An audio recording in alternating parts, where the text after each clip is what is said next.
Παιδιά, θέλω να μου πείτε, να φτιάξω τραγούδι τραπ κάποια στιγμή ή όχι? Θέλω να γράψετε κάτω στα σχόλια. Εσείς είστε YouTubers και αν είστε, πώς το λένε το κανάλι σας? Εν τω μεταξύ,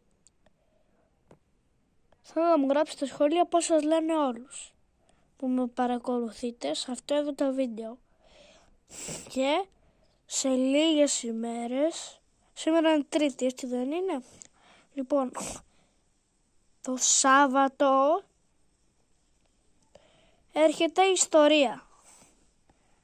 Μια ιστορία γνωστή που σόκαρε τα κανάλια για μήνες. Αν θα σας την πω τώρα, θα σας πω στο βίντεο που θα έρθει το Σάββατο.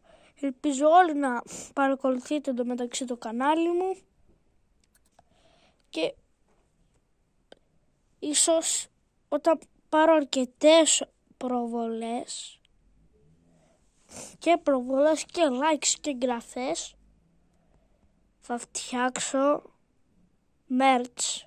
Όμως θα πρέπει πρώτα να δείξω το πρόσωπό μου. Όμως το πρόσωπό μου δεν θα το δείξω σε αυτό το βίντεο. Θα το δείξω και θα σας πω ότι θα το δείξω. Θα κάνω ένα βίντεο που θα σας πω ότι θα δείξω το πρόσωπό μου.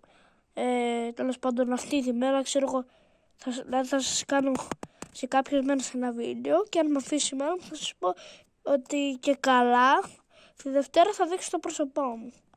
Μπορεί να μην με αφήνει η μαμά, αλλά ναι. Οκ. Εν τω μεταξύ είμαι παιδί.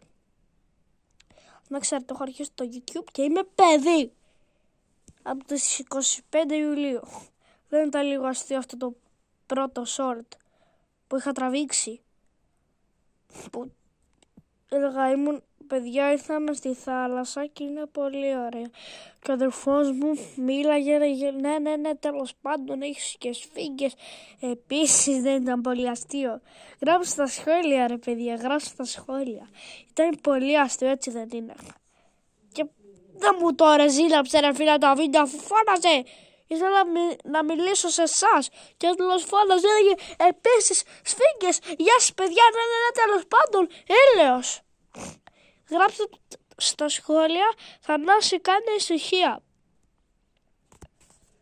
Γεια σας, σας αγαπώ πάρα πολύ και όλα καλά. Και εύχομαι σε όλους ένα καλό καλοκαίρι. Γεια σας.